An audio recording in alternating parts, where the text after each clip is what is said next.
Hello everyone. आज का topic है यूरोपीय शक्तियों का भारत में प्रवेश। इसी पर चर्चा करूंगा।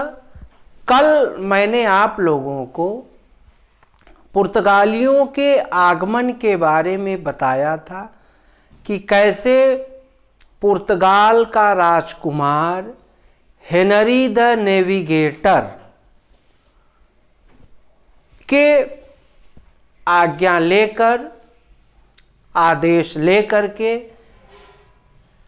वास्को डी गामा और एस्टाडो द इंडिया उन्होंने कंपनी बनाई थी और उस कंपनी के माध्यम से कालीकट तट पर उतरा, जमोरिन से मिला और वहाँ पर फिर पहला सीईओ जो उसका था वो था Francisco de Almeida. Francisco de Almeida आया था और वो कालीकट पर जो है वो पहला अपना फैक्ट्री बनाना चाह रहे थे, लेकिन जमोरिन का आदेश नहीं मिला था, राजा जमोरिन का। और फिर वो जो है अपनी फैक्ट्री जो है वो कोच्चि में स्थापित करते हैं। आप आज का मेरा जो टॉपिक है उसी जो पुर्तगालियों में जो छूट गया था उसके बारे में मैं बताता हूं।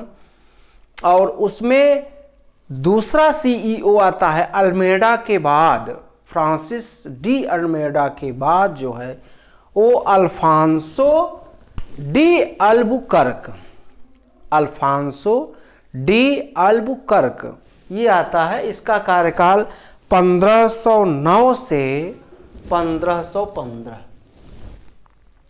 1509 से 1515।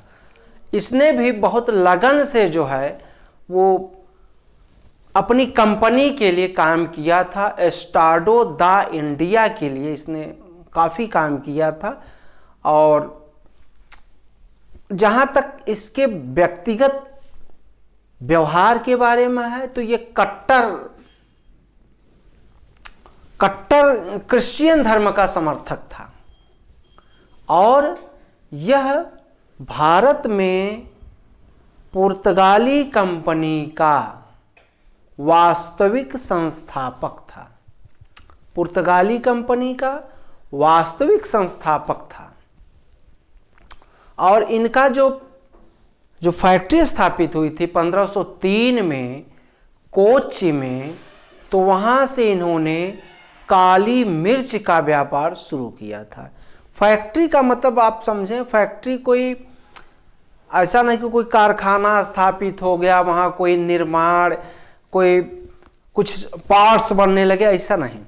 फैक्ट्री का मतलब हुआ कि वो वहाँ कुछ कमरे बनाए और वहाँ पर उनके कर्मचारी रहने लगे, उनके अधिकारी रहने लगे और वहाँ मसाले खरीद के लाते थे अपने फैक्ट्री में, जो कमरों का बनाए थे और उसी में रखते थे। वहाँ से जो है बंदरगाह जहाज़ों के माध्यम से अपने देश को ले जाते थे, व्यापार करते थे। यही है फैक्ट्री, इसी को फैक्ट्री कहते हैं। और इसने जो है अल्फांसो अल्बुकर्क जो था, इसने भारतीय महिलाओं से शादी करने का जो है अपने कर्मचारियों, अधिकारियों पर दबाव दिया था कि आप लोग जो है वह भारतीय महिलाओं से शादी करें। इससे इसका मतलब ये था कि हम जो है यहाँ एक अपनी अच्छे तादाद में जनसंख्या बना लेंगे और जो है वो हमारे समर्थक हो जाएंगे।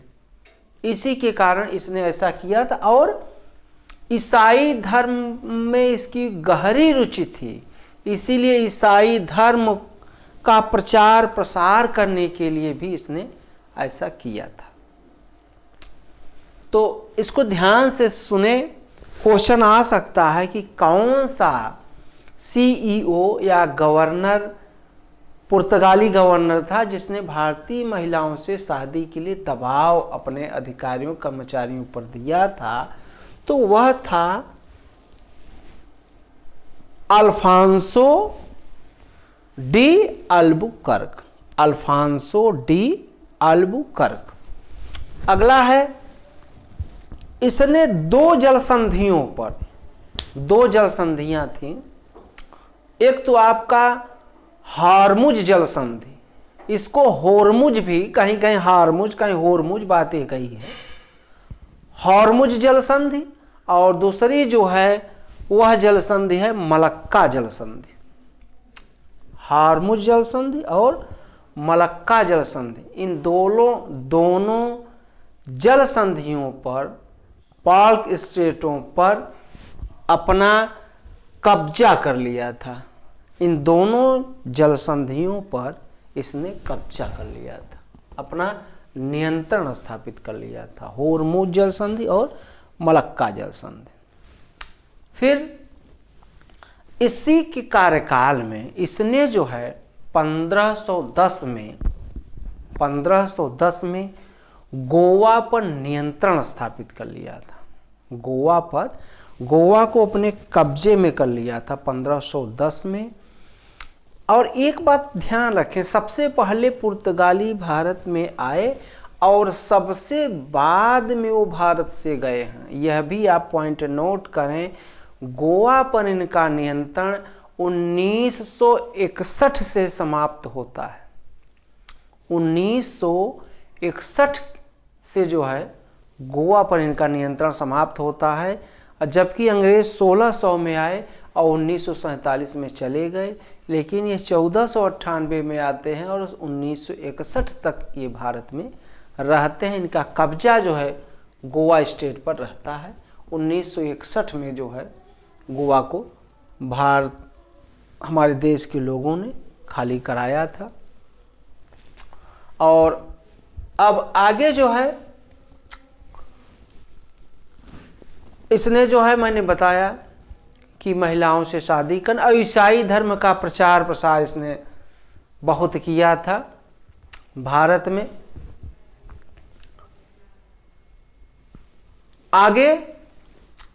आगे अब लेते हैं कि पुर्तगालियों की भारत को क्या देन थी।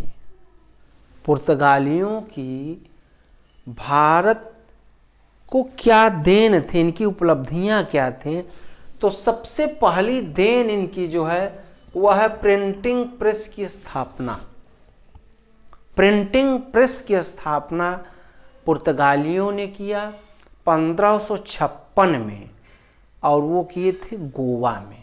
1556 में गोवा में प्रिंटिंग प्रेस की स्थापना करते हैं, और उसके बाद जो है भारत में समाचार पत्र पत्रिकाएं, पुस्तकें छपने लगती हैं।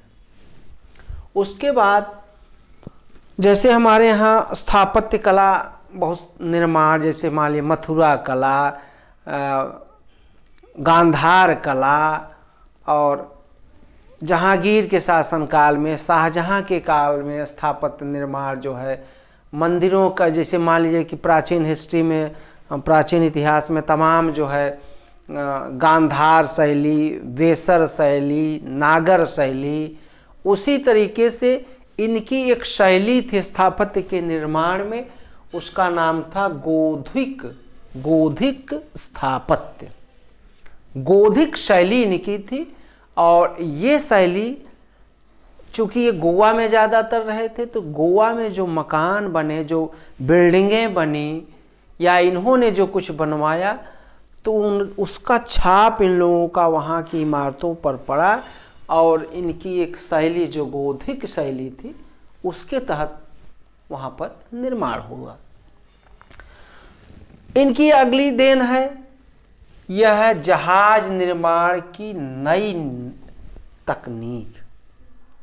जहाज निर्माण की नई तकनीक, नई टेक्निक जो है इन्होंने इजाद की थी, नई टेक्निक विकसित की थी, जिसके कारण इनकी नौसेना मजबूत हुई थी।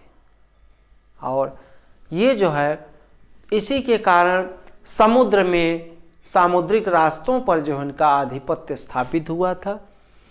और अगली जो इनकी देन है, भारत में जो है अफीम की खेती, अफीम की खेती पुर्तगालियों की देन है, भारत में जो होने लगती है।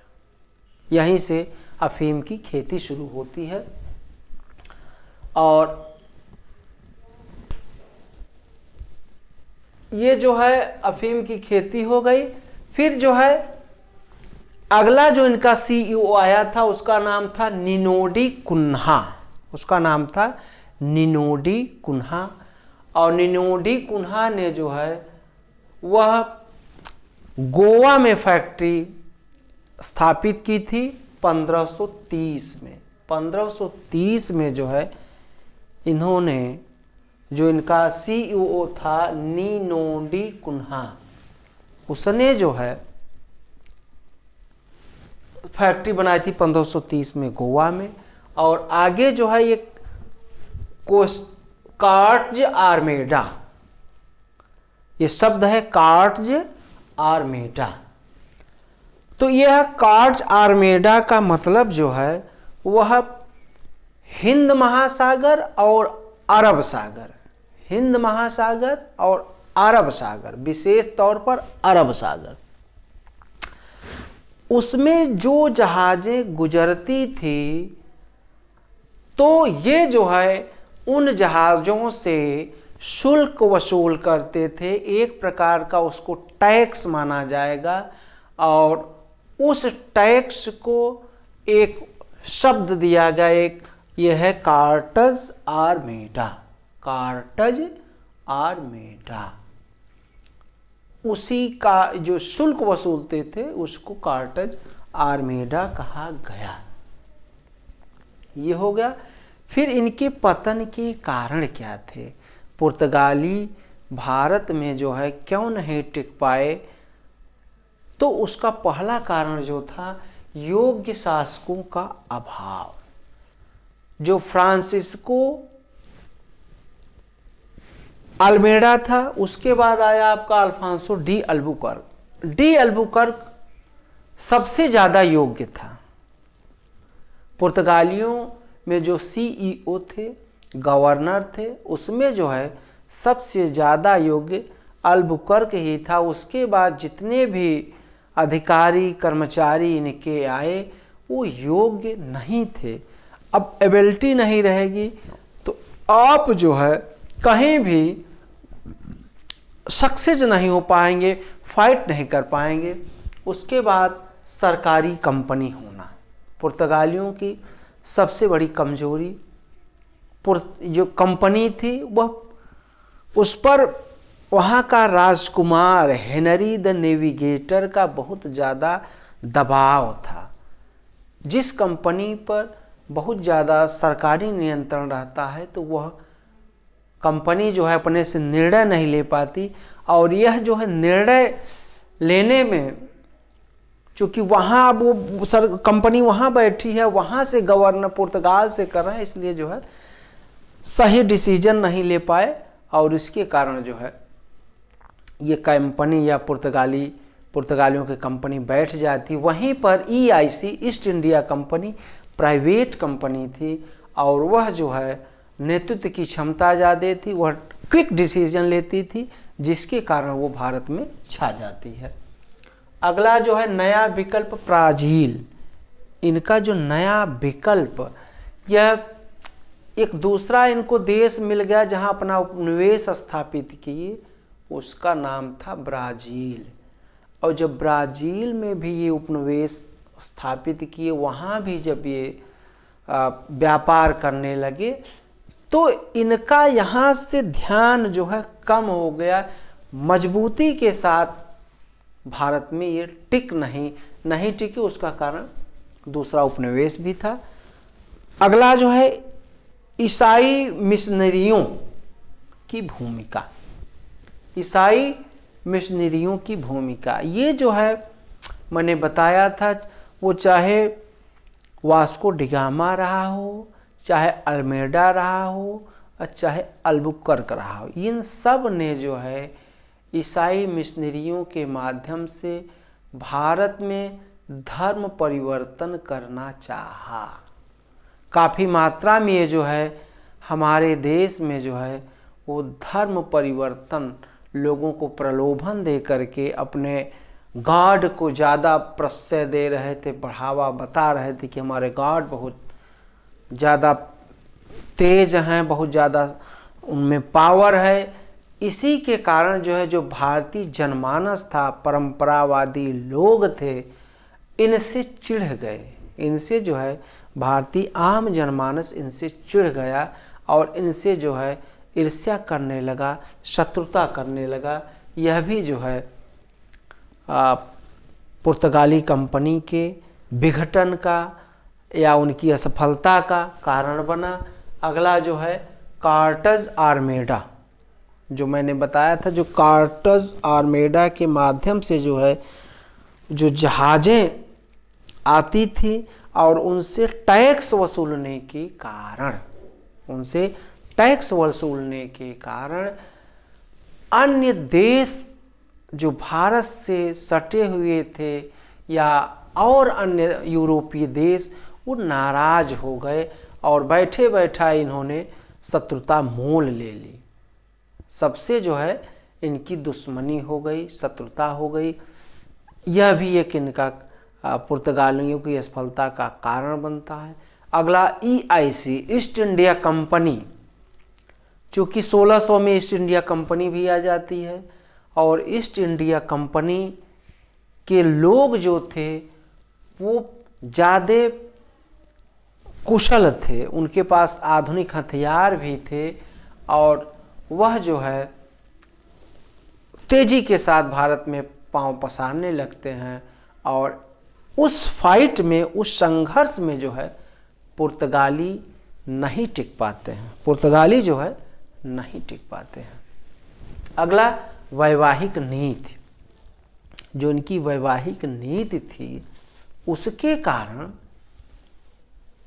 उनसे जो भारतीय महिलाओं से इन्होंने शादी की और जो उससे जो बच्चे पैदा हुए वो अयोग्य, अक्षम और विलासी हुए। वह कोई काम नहीं करते थे, ऐसे पड़े रहते थे। इसका यह भी कारण जो है इनकी असफलता का कारण बनता है, यह भी इनकी असफलता का कारण बनता है।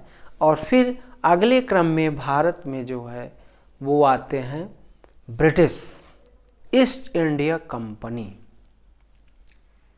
और ईस्ट इंडिया कंपनी 1600 में आती है।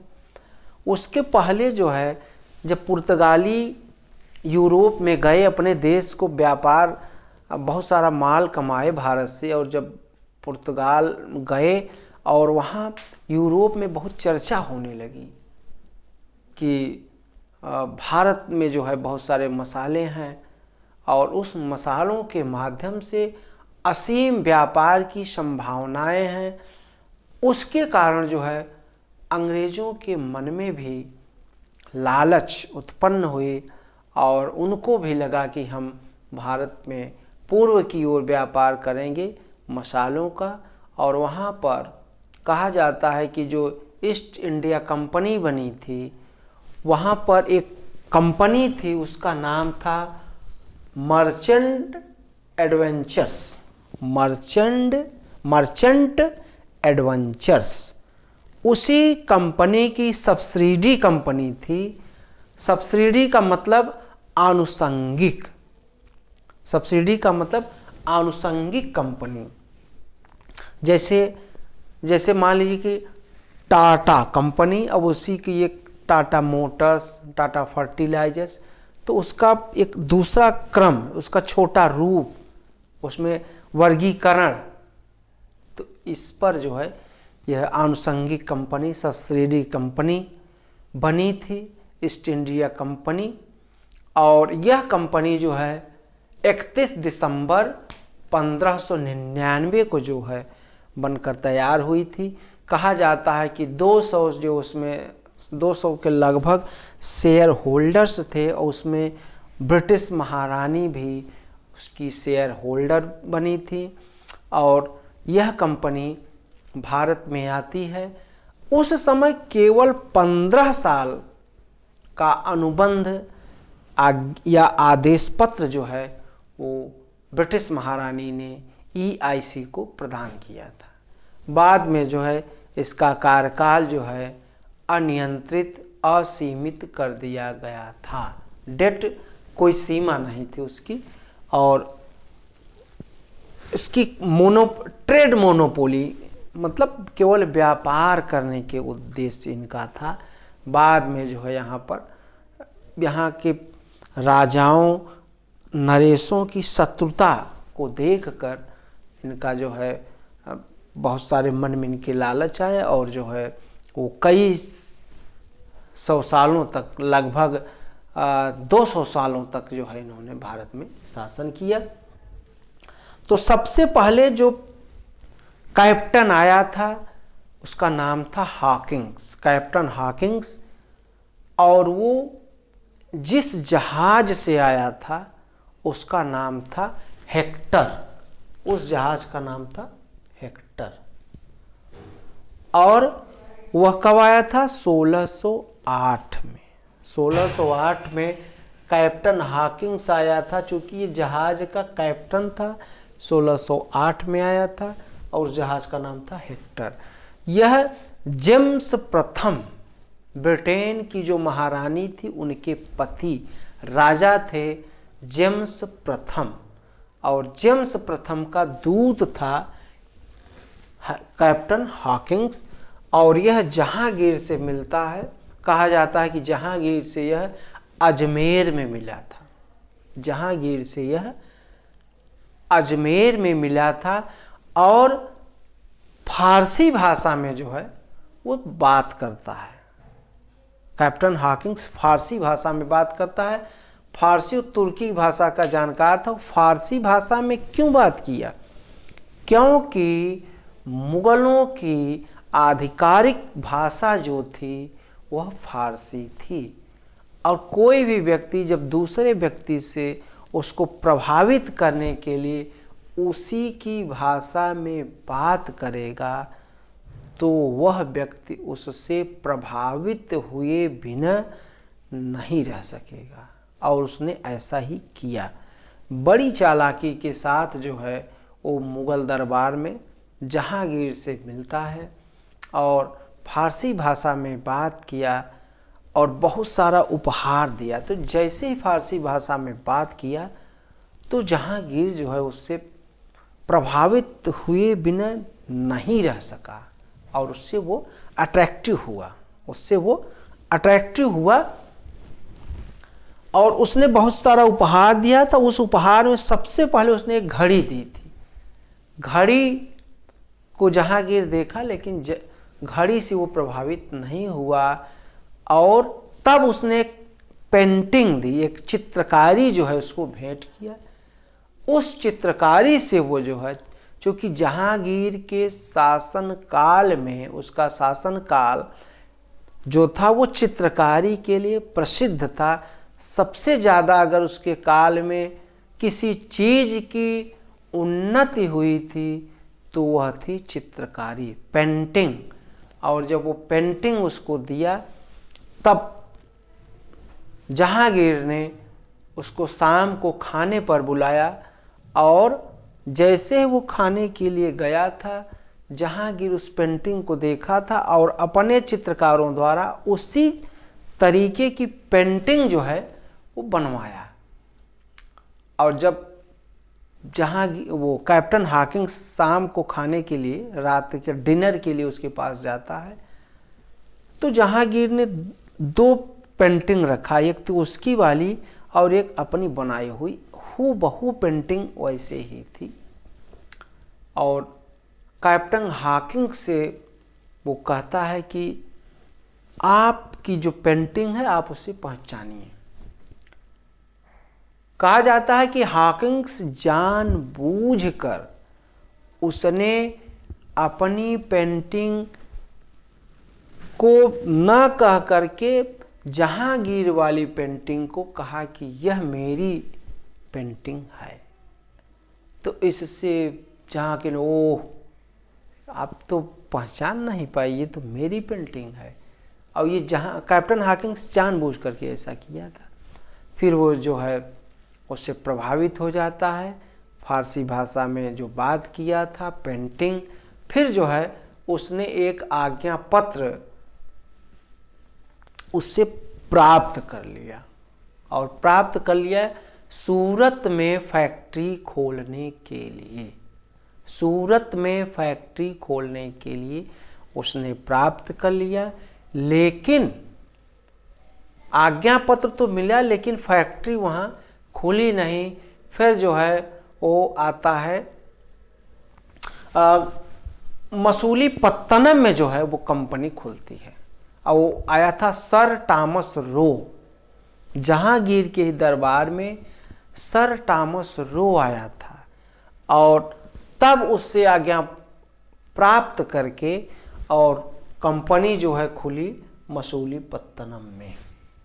पहले तो आज्ञा पत्र यहाँ मिल गया था लेकिन वो खुली नहीं थी फैक्ट्री जो है खुली थी मसूलीपत्तनम में। यह भी क्वेश्चन बन सकता है, पूछा जा सकता है, और कंपटीशन की दृष्टि से वेरी इंपॉर्टेंट चैप्टर। एक बार आप लोग इसका स्क्रीनशॉट ले लें।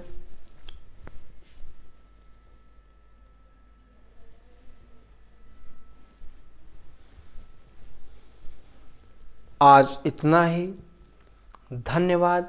आप लोग जो है इस वीडियो को लाइक, सब्सक्राइब एवं शेयर करें, और जहाँ कहीं भी नहीं समझ में आ रहा है तो आप मुझे कमेंट करेंगे, मैं आप लोगों को बताऊंगा। फिर से एक बार धन्यवाद।